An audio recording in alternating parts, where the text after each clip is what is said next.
s'agit de se réapproprier sur les lieux du travail ce que la technocratie nous a confisqué en matière de décision et en matière, si vous voulez, de responsabilité.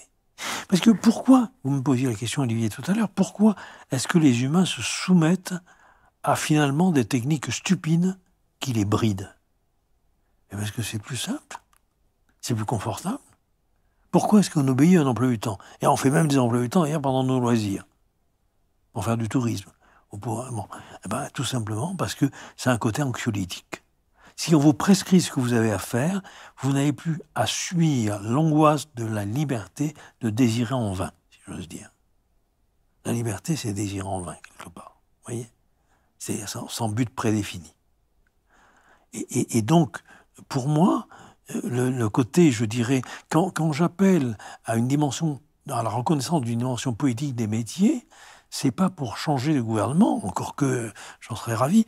Ce n'est pas, si vous voulez, pour créer notre parti politique. C'est pour dire aux professionnels, mais enfin, ça fait des décennies que vous vous faites coloniser par les technocrates du néolibéralisme. Libérez-vous en refusant ces stupides évaluations qui n'ont rien d'objectif, qui n'ont rien de scientifique.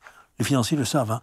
Vous avez la loi de Goodhart que vous connaissez. Lorsqu'une mesure devient une cible, elle cesse d'une bonne mesure. Donc une fois que vous avez défini des critères d'évaluation, les gens, pour s'adapter, vont s'adapter aux critères, mais ça ne va pas améliorer leur boulot.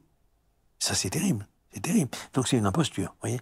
Donc libérez-vous de cela et reprenez la main de décider de ce que vous devez faire en votre âme et conscience, en le partageant avec les autres, et en le partageant avec vos pairs d'une part, mais sans tomber dans le corporatisme, c'est-à-dire en acceptant aussi, bien évidemment, de dialoguer avec ceux auxquels vous rendez ces services de soins, d'enseignement, d'information, de recherche, etc. C'est ce qu'on appelle les usagers, je horreur de ce terme, avec les citoyens, et accepter que la valeur soit issue d'un débat avec eux pour savoir si vous les servez bien, et s'ils sont satisfaits de ce que vous faites. Et sinon, il faut leur expliquer, il faut négocier, il faut restituer, il faut réhabiliter la parole pour qu'il y ait une démocratie. Sans réhabilitation de la parole, il n'y aura pas de démocratie. Ça ne veut pas dire qu'il faille, n'est-ce pas, en finir avec les chiffres. Mais comme je l'ai dit un jour lors d'une conférence à Bercy, à l'Institut de gestion publique, il faut que les chiffres soient là pour nous permettre de parler et pas pour nous obliger à nous faire taire.